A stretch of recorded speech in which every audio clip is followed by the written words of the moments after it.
Carson Ingle here for ESPN1080.com and ESPNFlorida.com. We're covering the Champs Sports Bowl wall-to-wall. And we're talking Notre Dame right now. I've got Eric Hansen with me from the South Bend Tribune. First of all, welcome to Orlando. It's a great welcome. I want to stay.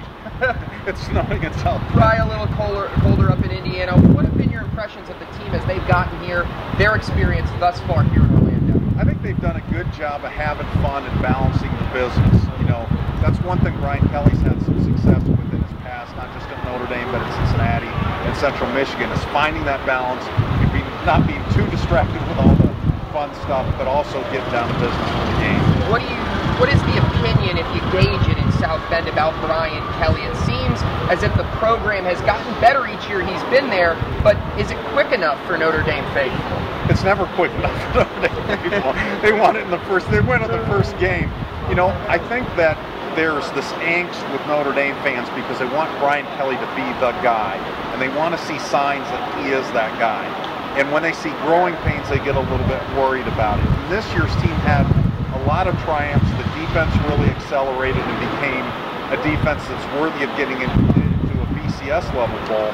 The offense struggled and special teams, and that's what worried people and so forth. I think right now it's more about let's wait and see. You know, it's been such a long wait since Lou Holtz brought this team to, you know, the elite level. You've had 3 other coaches try and fail, so I think they don't want to all jump on the bandwagon with both feet quite yet.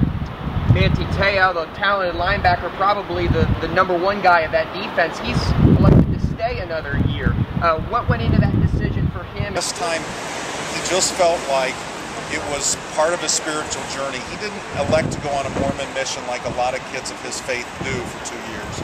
He felt like being in Notre Dame was his mission, and he wasn't finished with that. So there was very little that had to do with football, other than the fact he loves the school, loves his teammates.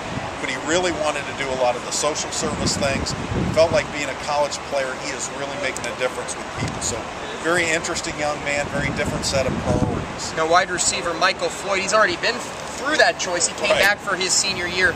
Is this a good draft showcase for him, perhaps? Because, you know, the offense has been up and down, but now they get a chance to go in here and play in, you know, in a national television environment. Sure. I think, you know, what scouts, other than Michael's, you know, making sure that Michael's off the field, things are flushed for good, I think they want to see him against an elite defense. And Florida State certainly brings that.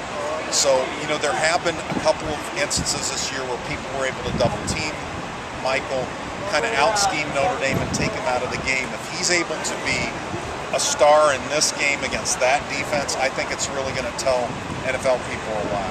Coach Kelly mentioned moving around with 2 different quarterbacks. How do you see that playing out over the course of this game? I think we're going to see both of them. It's just how much of Andrew Hendricks are we going to see? He's a guy that really fits this game a lot better than the incumbent Tommy Rees. Right. And I think you saw it in the Stanford game. If Tommy gets in trouble, Brian's going to have to go with Andrew. The problem is Andrew doesn't have a lot of game experience, doesn't have a lot of experience with people blitzing him, but he's got the proper skill set. So I think you're going to see a mix and match with the 2 of them. All right, a couple more things before we get you out of here. If there's one thing that scares you most about Florida State, what is it? And then what does Notre Dame have to do to win this game? The thing that would scare me if I'm facing Florida State is their run defense. I just think their front 7 are incredible, incredibly athletic, incredibly smart. They can cause you so much problems, make you one-dimensional, and play into their hands. What was the second part of it? What does Notre Dame have to do to win the game?